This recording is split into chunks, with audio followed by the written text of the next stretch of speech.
what they're going to be using. So we're going to check out Taro's team first. Taro's team, so utilizing a build that I think has been a little more frequent throughout the course of Regulation H towards the tail end.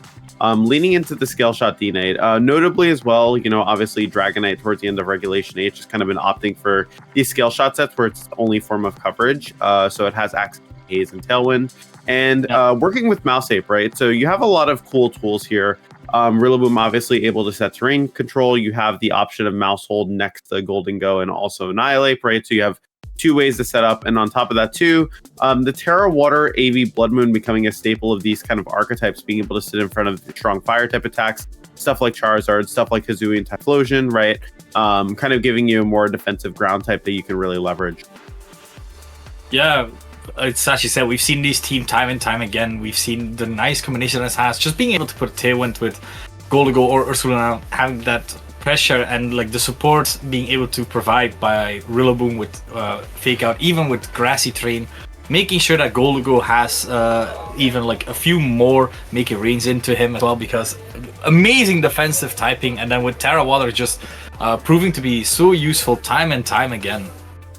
Absolutely. It is also worth noting as well, too, I suppose, since we were talking about, obviously achievements and how well established Taro is, right? Like VR September Challenge champion, VR Road to Honolulu champion, and on top of that, right, the Global Challenge 2 champion, and then World's Top 16, right? So just a ton of really, really good achievements, right? Definitely really strong. Yeah.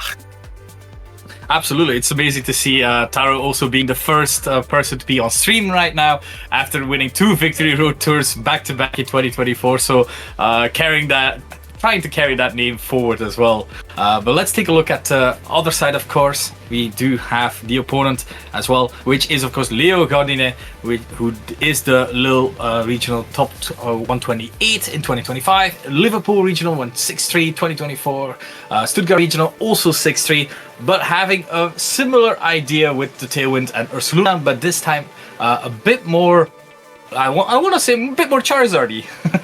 Yeah, I mean, definitely the Whimsicott Charizard mode adding a lot of threatening pressure here. Also, notably, the Charizard is opting for a Terra Fire. So instead of going for something like Terra Ghost, kind of trying to maximize that damage output, right? It's actually really interesting, right? Because, with the Specs Charizard, you are able to exert quite a bit of pressure. You are able to do like a good chunk of damage. But as we mentioned, that Terra Water AV Blood Moon is able to kind of soak up that fire damage and kind of absorb it, right? So that is going to be a really interesting part of it. Also, too, notably, I feel like King Gambit is also really strong here, right? Being able to, obviously with the Assault Vest, be able to sit in front of Golden Go, it can pressure Ursaluna Blood Moon with the low kick, right? And it has that Terra Flying. So it's going to be really interesting to see what's brought here. Likely we will see something like Charizard in the lead, I would assume. But it definitely could, obviously you have a couple different routes to approach the game. So I think it's definitely going to be cool. I also am interested to see if the Life Orb Ursaluna comes, because you could always do something like Whimsicott Charizard lead. In the back, you keep something like Ursaluna King Gambit. Maybe you force Terra out of the Annihilate early, and then Blood Moon is able to capitalize off of that, right? Since the Annihilate is Terra Fire. Yeah, I do like the small thing about Farigiraf as well with Twin Beam, trying to make sure that you're able to break any Sneasler stashes, for example. It's just one of those moves that Farigiraf does learn, and I feel like the Farigiraf has so many ways to be used as well. So I like being able to see Farigiraf now pop up a bit more. You have that Armored Tail being able to provide, that there's no Fake Out coming out into the Charizard, for example, as you mentioned. And then with Trick Room and Helping Hand, just being able to make sure these special attackers like Ursaluna Charizard are able to exert so much damage. So let's take a look at how this game is going to go. We have our games ready, our players are ready. This is the first match of the Victory Road World Cup Finals right now. Let's take a look at these players. We have the Whimsicott immediately, as it's Goldigo and Mousehold. Yeah, I mean, it is really interesting. I kind of mentioned how this Charizard Whimsicott lead looked pretty potent, but it is actually really scary from Taro's end, right? I'm not sure if Golden Go is the exact Pokemon you'd want to have in this situation. Luckily, you do have access to the Terra Water, right? And you do have Friend Guard available. You have to be pretty careful, right? The nice thing is here is that you are able to go for something like a Terra Water Make It Rain, pressure the Whimsicott immediately. You can maybe throw out a Super Fang as well into the Charizard to get a bunch of damage. You just have to be very careful because you don't have extreme speed to really capitalize off of like damaging the Charizard early, and you don't want your Golden Go to take up too much damage turn one. It's going to be really interesting to see how Taro is able to kind of play around this really safe turn one Sunny Day and Heat Wave, right?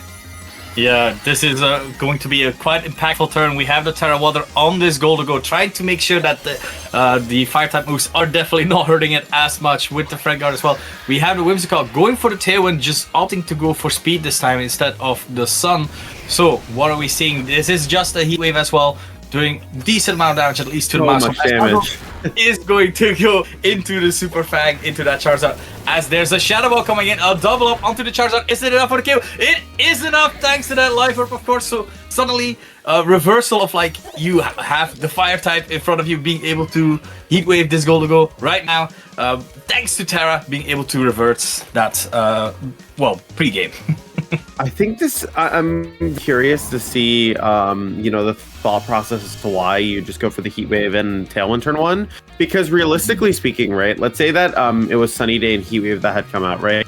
You would be able to get a ton of damage on the board, and even if something like Shadow Ball and Super Fang comes out, you get more damage down, which then means that like much in a position where you can Tailwind the next turn and stagger your turn of Tailwind. But notably, because you opted to go for this, right now you have one less turn of Tailwind to work with, and it's a little bit more awkward of a situation. That being said, Woodhammer is still really good at pressuring the Golden Go here. That being said, we do see that there is a Dragonite in the back, which will be able to switch into the Woodhammer. So this is probably a situation in which you want to get your other slot, the Whimsicott slot, into something a bit more effective, right? Maybe that Kingambit in the back, maybe Blood Moon. I feel like if Blood Moon is able to get repositioned here, if it is in the back, it would be able to do a lot here. But we are going to see the Mousehold go for Protect here.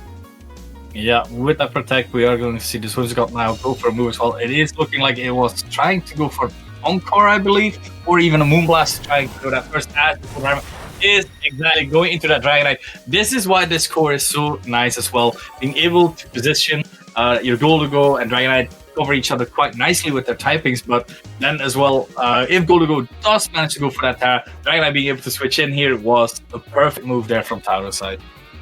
Yeah, this position is really interesting, right? Because even though Taro is technically in a better position now for it, it's still a little bit awkward, right? I mean, how do you really get anything done against this Rillaboom, right? You can go for Scale Shot into it, but something like a Grassy Glide into Mousehold to get rid of it, and plus a Moonblast into Dragonite, not exactly ideal, right?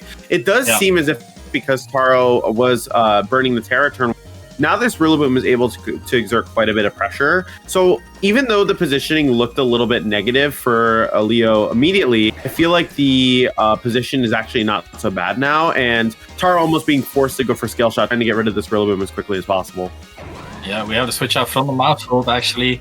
So if there's the Grass move incoming as well, it is that Goldugo coming back in again. We have the Rillaboom going for the Grass Glide onto that. Oh, the knockout. KO. So that means this Whimsicott is free to go for a Moonblast just as well. Whimsicott not the most deemed offensive fairy type, but still this is a super effective Moonblast while the multi-skill has been broken. Let's doing honestly it's a good chunk though. It still adds up, right? Like I mean you're gonna and Rillaboom avoiding the Scale Shot as well, which is a huge deal. Wow. I actually think this position is pretty bad for Taro now, because you don't even have the ability to outspeed the Whimsicott to like knock out the Rillaboom next turn. The AV Blood Moon is pretty much like useless in a situation. Even if you bring in Mousehold, right? Like, how do you stop Grassy Glide plus Moonblast, right? It's not a great situation. And I think that honestly, like one thing that Leo did really well is kind of use that Charizard as bait, saying, okay, I know that you're going with this Golden Go, right? I'm going to force out that Terra, and then my Rillaboom is just going to be able to clean up. So I think excellent positioning of the Rillaboom in the back here. We are going to see the Blood Moon come out here, but at this point, I think it is going to be a really tricky situation, right? You can opt to do something like switch it to Mousehold. Maybe what Leo's trying to go for, what Taro's trying to go for here is Grassy Glide's not going to go into Blood Moon because Leo wants to get rid of Blood Moon, right? So Woodhammer is going to go into this Blood Moon. You switch into Mousehold, but because there's no Grassy Glide coming out, it saves Friend Guard before the moon blast, basically. So you're able to get the scale shot off and give yourself a chance to win with the second scale shot, right? So even then, it's still pretty dicey, but this is probably your best odds to even have a chance of a win con. So I think you have to go for it. Yeah, we need some damage onto this Rillaboom, as it is exactly as you said, the Mouse Hole being switched in, Moonblast coming out into the Dragonite with the Frengar, surviving on 6 HP! So Woodhammer coming out into the Mouse Hole, that will of course go down as this Rillaboom takes a bit more chip damage, and now this Dragonite is going into this Rillaboom, hopefully with a skill shot here. We do have the connect this time around, as we are hoping as many hits as possible, because we are forcing, I believe, the Whimsicott to Tailwind the next turn again as well. If it is low, it is 4 hits right now. Yeah. It's well, okay, so this is still interesting, right? Because now Rillaboom is still theoretically forced into going for a Grassy Glide into Dragonite, right? That being said, though, it's still a pretty awkward situation, right? Because you don't necessarily want to be in a position where your Ursaluna is so exposed, right? Leo could also just opt for something really safe, like Grassy Glide into Ursaluna and Moonblast into Dragonite, especially if you have something like the AV King Gambit in the back. Because at that point, you'd be confident that Low Kick would just be able to clean up the game, right? I do have to respect, though, obviously Taro, if you're behind like that, you miss your first scale shot, you have to play to your odds, right? So at this point, like, probably giving themselves the best chance to win, it's just really tough here, right? You could also, from Taro's end, opt to go for something like a Hyper Voice. Hyper Voice might obviously be able to not kill, but just completely opting to just go for a Blood Moon into the Whimsicott and going for a skill shot, so maybe just hoping for no attack, but we're gonna see Tailwind just come back out here. Woodhammer, this should just cleanly pick up the Ursaluna, and Ursaluna goes bye-bye. Yeah, with that, the Dragonite is not really able to hit Whimsicott either way, only with skill shot, Tailwind, Haze, and Protect, of course. So this is a perfect endgame for Léo Gaudinet, where he's able to just... Whimsicott is able to be there. Whimsicott really the MVP right now, being able to set up the Tailwind, not even needing to set up the Sun, and these Moonblasts to hit this Dragonite were still quite decent to like micromanage it, to make sure that it is not doing everything it wants to do. Yeah, okay. I mean, I think the good thing is here is that, like, at the very least from Taro's end, you get to see what's in the back, right? Probably running down the clock a little bit here to take some time to think, right? So now that you know the kind of general approach from your opponent, right? Leo obviously is in a better position, right? You don't necessarily want to be in the position where you're the one adapting to what your opponent did. But I have to say, I don't know how you felt about it, Simon. I did not like the Golden Go lead that much because I feel like it puts too much pressure on you immediately. If you lead something like that Ursaluna immediately with the Terra Water next Friend Guard, you could go for something like a Blood Moon, right? Put on a lot of pressure into the Charizard, so the Charizard isn't able to get as much done quickly, right? It felt like for a lot of the game, Taro was playing from behind, even though the turn one of Terra Water, Shadow Ball looked really good. It just didn't end up working out so well, So. Yeah, no, I agree fully. It's Ursaluna, as you mentioned, like, it might have given it a better positioning. The Golden Go had to commit its Terra because having split switch into Charizard Sun isn't always the easiest to find. You had that Dragonite in the back, but like, you're switching into Dragonite. The Dragonite is still taking a lot of damage from Specs, Heat Wave in the Sun, for example. So I do agree. I think Mouse Hole Ursaluna is nice to do because the other thing that I thought of was, even if you Terra Water, you can redirect with Mouse Hole still. Like, it's not like Heat Wave, as it is spread damage. It is going to hit both targets. You are able to make sure that at least one super effective hit onto Ursaluna will be redirected, so to say. Yeah, and I think another interesting thing, obviously, as Taro's taking time to think here, which is very valid, right? I think a really interesting part of the situation as well is, are there other adaptations or leads that you can take without Mouse Hold, right? So, for example, right, we mentioned how that Ursaluna might be a bit better in the lead, but what if you do something like Ursaluna and Dragonite? It might not conventionally look that great because you're going to be in front of Whimsicott. Oh, going for Tech here and getting it, by the way. But I think a really cool part of it is, like, obviously you get the ability to Terra Water Blood Moon immediately into Whimsicott. If you have the Dragonite on the board, you can immediately Scale Shot into Charizard. You're putting a lot of offensive pressure out from that turn one, right? I would also be really interested to see from Leo's side, right? Because obviously that Taro is considering all these adaptations. Is this maybe a situation in which you want to Gambit if you know that the Annihilate isn't, right? Now, of course, there is the extra mind game of, will Taro bring Annihilate, right? But I think it might be a little bit more unlikely given what was seen here, right? With the Charizard, the Ursaluna, not exactly the best matchup for Annihilate, right? Maybe the Terrifier being able to position well in front of like Whimsicott, Charizard, and Rillaboom, but you never really get the opportunity to set up bulk up unless you have Follow Me on the board, but then it's still a little awkward in the Ursaluna, right? Yeah. It is a tricky matchup, so to say. To speak at the very least, I do like your idea of like Dragonite Ursaluna from Taro's side, just being able to. You do have a bit more options, I feel, because if you're able to match Tailwinds at the very least, if you're going off with that Tailwind, you do have the position of being able to switch out your own Dragonite into something else. Like if you don't want to get Encored or anything. But yeah. It feels tricky to me.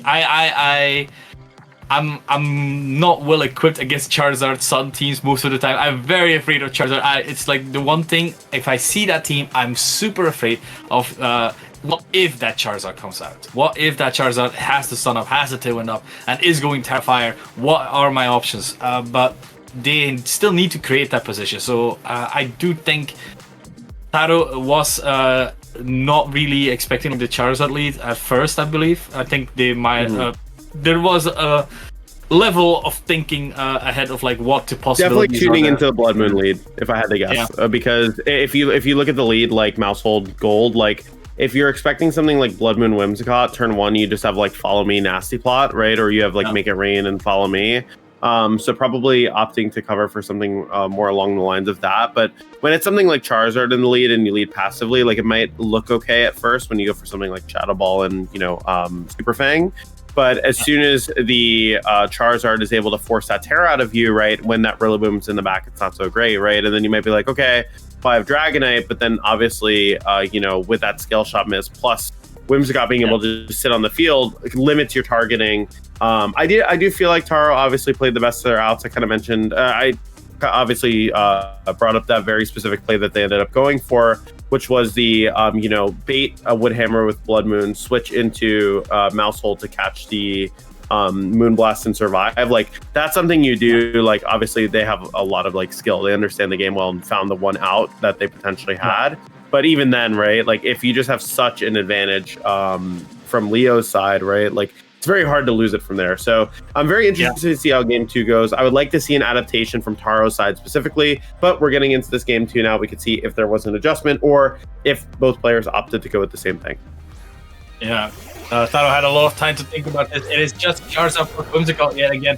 It is the Ursaluna plus the Mousehold, something that we discussed earlier as well. So this is a bit better in that regard, as this Taro Water Ursaluna is able to make sure that it is not going to take all that much damage from this Charizard, being able to dish out damage just as well. It's an interesting bring in the back with the Rillaboom, right? Yeah. Like, I mean, I think Rillaboom obviously able to pressure the Blood Moon in the back, especially if you know it's in the back. I think at this point you do have a safe Tera Water Blood Moon into Charizard plus a Protect, right? That is probably your like safest turn 1 play. You could also opt to go for something like a Hyper Voice, as we're seeing, considering being locked in there. The only thing with the Hyper Voice is you will give Charizard a second opportunity to attack. I do like this consideration as well.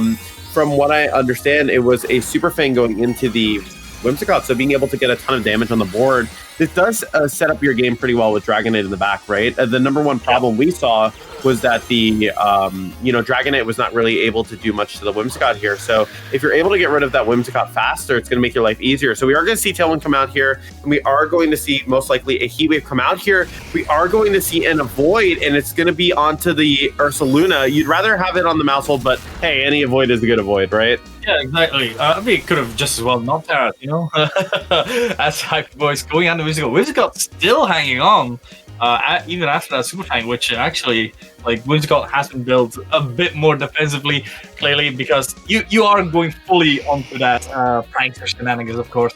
Now having the option, of course, to, for example, just Sunny Day and get a little bit more damage in, but the Ursaluna will still be able to take it quite well, as long as this Mousehold is next to it, and with that Taro Water, of course. So I'm trying to think what the possible option would be for Leo to do here.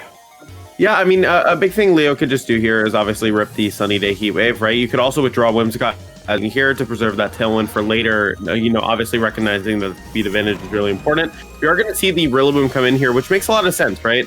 You are able to go for this Heat Wave immediately, maybe trying to call out a play like another Hyper Voice, because the safe play that Taro could make is, okay, I'm going to protect, I'm going to go for Hyper Voice because I know you're going to send it a Heat Wave. But Leo's showing some restraint here, bringing the Rillaboom. But Taro also kind of like metagaming on that play as well by going for Blood Moon in the Charizard, right? So kind of like you're seeing like the read on the read on the read pretty much, right? Yeah. Or like the read on the best play basically. And Charizard going down here, which this is probably a bit worse of a situation for Charizard to go down. That being said, if there is something like an Ursaluna Blood Moon in the back, now you're pressuring something like a Wood Hammer and a Terra Normal Blood Moon into the other Ursaluna, right? Yep, we have the Ursaluna coming in as you mentioned. So yeah, this was actually like some metagaming, as you said, like the layer onto layer of like, okay, if I do this, he does that, and then I'll do this, and then I'll do that. Like it's a fire clockwork to see this match going on like this. The immediate Blood Moon onto it, and now within this position, you do have the Maso being able to redirect still one more move from this Rillaboom onto this field, being able to make sure that this Ursaluna is able to get in as much damage as possible right now, because you want to make sure that this Ursaluna is able to dish out as much damage, and making sure that, because we know that in the back there's only that Whimsicott left, so being able to deal with that last, you just have to consider the options here, because you have the information about all the things that Leo has right now. Yeah, a big question here that's really gonna be, because it deceptively looked like a good position again for Taro, but this might actually be not so great of a situation. We are going to see the Terra Normal come out here. If the Wood Hammer or Grassy Glide goes in, knocks out the Mousehold, and is able to follow up with the Blood Moon and actually knock out the opposing Blood Moon, that would be a really serious the turn. We're going to see Vacuum Wave go into Ursaluna, getting a good chunk of damage with that critical hit. Wood Hammer actually going straight into the Ursaluna, opting for no follow me, just going down. And now if this follow-up KO comes out, it is going to be a bit of an awkward situation, right? This Dragonite has no access to priority. It's locked in the Scale Shot, which again, we can see Whimsicott winning here. But notably as well, we know that it's the Rillaboom in the back, which means that if Rillaboom next turn can threaten this Ursaluna and pick it up with the Grassy Glide, you're able to fake out stall a little bit, right? You can put yourself in a winning position. Yeah, this is actually it's as you said. So you might have sacrificed these two Pokemon in this turn, but now with the positioning with the Dragonite as well, I kind of like this. Dragonite still proving to be an effective Pokemon near this endgame. You just have to check out the Tailwind turns. I do believe there's one more turn of Tailwind. That's trying to count in my head, but it should be one more. But yeah. I don't think it impacts. Like obviously having Tailwind this turn is the main impactful turn, so it's not going to change too much, right? Beyond that, because at that point, right, you can bring in Cod. I think the thing that you really have to focus on here, right, if you're looking at it from Taro's side and Leo's side. So what Leo wants to do here is Leo wants to essentially get in a situation in which you're able to remove the Rillaboom so that Whimsicott can win. And what you're trying to do from Taro's end is you're trying to not necessarily you basically need to not let Whimsicott come in and encore you into a move you don't want to use, right? So you have to be a little bit careful here. Ursaluna is definitely the priority from Taro's end, because if a Blood Moon comes out, if a Hyper Voice comes out, it could potentially threaten a knockout. But at this point, I think the big deal is going to be like, can you conserve your Rillaboom long enough to beat the Whimsicott and also avoid getting encored? The thing is, if Whimsicott switches in on any of these Pokemon, like for example, you go for Fake Out into that Ursaluna, while it takes another switch out into Whimsicott, I think that could have been quite a play as well to see. But these players have looked in further. It is Fake Out into that Ursaluna slot.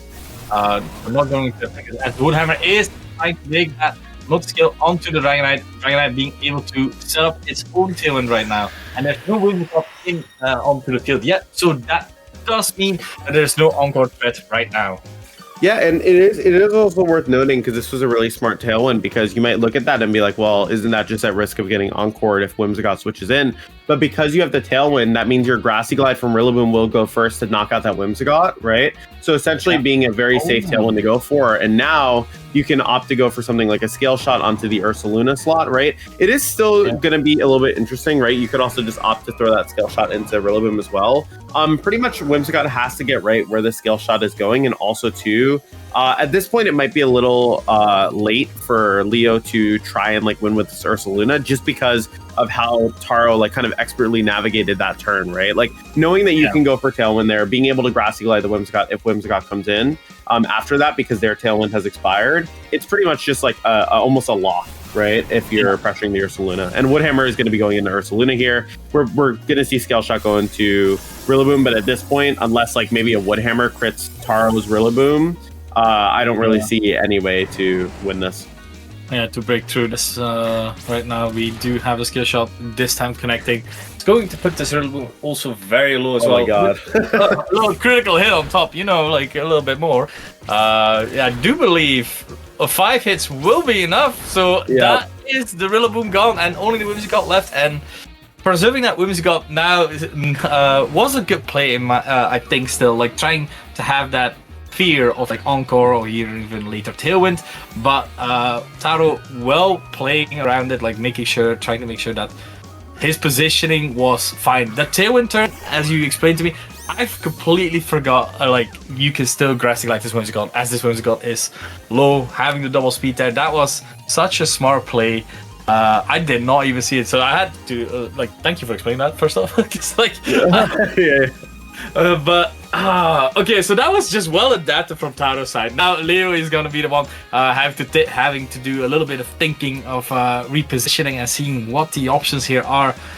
As Taro has now immediately opted to go for the Tailwind, maybe Leo might be considering to do something else. Like for example, you do have the option to go for a kind of Trick Room mode as well, if you're thinking if your opponent wants to go into that Tailwind version of it.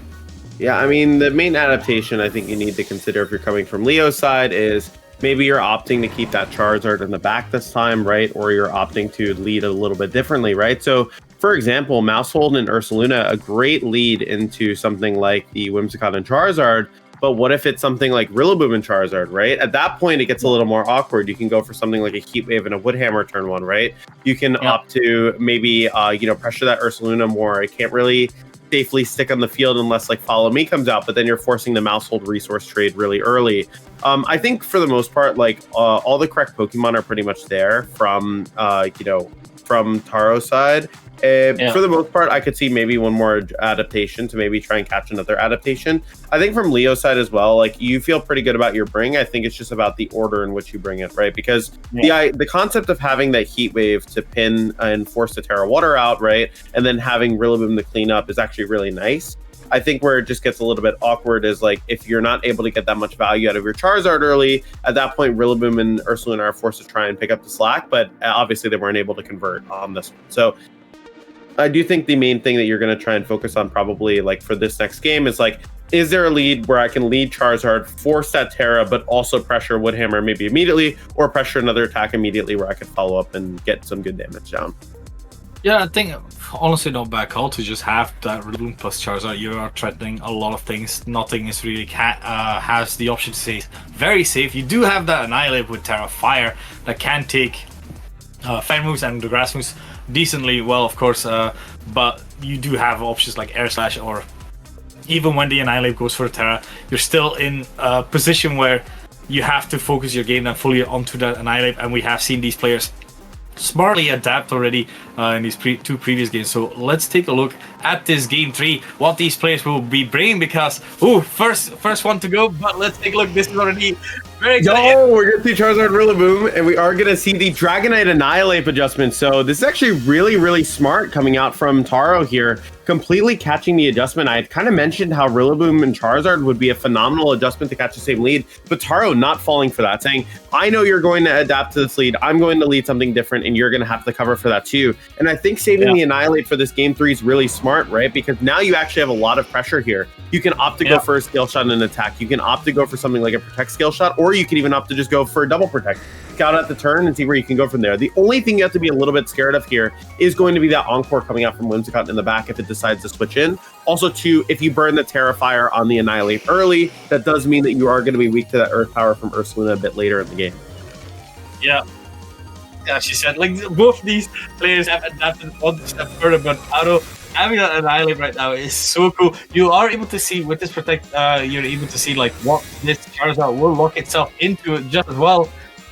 because with both these protects. So we'll have to know. Rillaboom is going for the fake out into that Dragonite slot. So that is of course not going to affect it, as Dragonite is going for a move, which is It's going to be probably Heat Wave, I'd assume, into both. Maybe that's a Air Slash, because Air Slash would make sense because you pressure the Annihilate pre and post Terra, right? You're at least able to get some damage into it.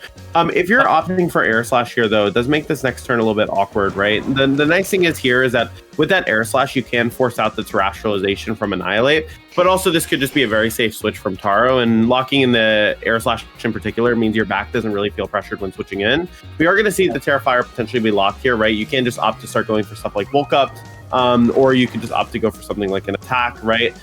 As well, too, Dragonite obviously being in a really good position in front of these two Pokemon. I think if you're in Leo's position, you're basically wanting to put yourself in a situation in which you're not going to be in such a poor position in front of this, in front of this Annihilate for Dragonite. But it's going to require some board reshuffling. We are going to see the Whimsicott come in here trying to catch a Scale Shot, but we did see the Scale Shot get selected into the Charizard slot, so we are going to see quite a bit of damage come out should Scale Shot connect. Yeah, the Terra onto the Annihilate, Terrifier being able to perfectly resistant to these moves. Of course, Air Slash being neutral at the very least still, but Annihilate is amazingly built. We have the Air Slash coming into that Annihilate. Let's see if there's a possible flinch there as well. That was a flinch. Yeah, that was a flinch. That was a flinch. As the Scale Shot is coming out into that Charizard, doing as much damage as possible because you want to kind of make sure. Is 5-Hit's gonna knock out? It might. Okay, no, I was able to hold on. Wow, yeah. Yeah. If a 5-Hit came out there, that probably would have been really, really bad for Leo. Obviously the situation's still not like super ideal, but that probably would have been like worst case scenario, because at that point you lose like really a ton of resources, right? And Dragonite has something like Tailwind, and you could just attack with Annihilate maybe. That being said, though, it is worth noting that like the Ursaline in the back still looks pretty good here, right? If Leo's able to kind of reposition this board a little bit, it could potentially work out. What's going to be really interesting to see here is going to be like what comes out from the Dragonite. Likely it will be Scale Shot, because you don't really want to get encored into something like a Tailwind. So at that point, from Leo's side, maybe you're just feeling good about going for something like a Tailwind and another Air Slash into Annihilate. Maybe Air Slash into Dragonite so you can break its multi-scale and put yourself in a better position later. But it's definitely going to be really interesting to see here, right? I do think that it's a situation in which Leo really needs to kind of find and get their Ursaluna position better. I was fully expecting Protect on Annihilate, but Taro perfectly reading this, that the Air Slash was going into that Dragonite. Another flinch, straight face into the Whimsicott, doing decent amount of damage, but no KO just yet. And that means the Charizard is able to go for yet another Air Slash as well. So but now Taro does have the option to play the protecting game. Which one of these two are you trying to hit? Shuffle, left and right. Yeah. We have Moonblast now as well to threaten at least the Dragonite for a bit more damage just as well.